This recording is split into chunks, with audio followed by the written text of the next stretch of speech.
பிரதமர் நரேந்திர மோடி தலைமையிலான அரசு இந்திய சுற்றுலாத்துறையை சர்வதேச தரத்திற்கு உயர்த்த நடவடிக்கைகளை மேற்கொண்டு வருவதாக மத்திய தகவல் மற்றும் ஒலிபரப்புத்துறை இணையமைச்சர் எல் முருகன் தெரிவித்துள்ளார்.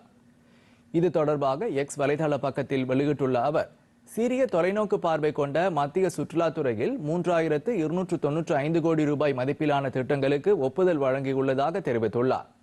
இந்திய சுற்றுலாத்துறையை சர்வதேச தரத்தில் தரம் உயர்த்துவதன் மூலம் நமது பாரத தேசத்தின் பழமை வாய்ந்த கலாச்சார செறிவினை உலகம் முழுமைக்கும் கொண்டு செல்கின்ற வகையில் 23 மாநிலங்களை உள்ளடக்கிய இந்த வளர்ச்சி திட்டத்தில் தமிழகமும் இடம்பெற்றிருப்பது மகிழ்ச்சி அளிப்பதாகவும் அவர் கூறியுள்ளார்.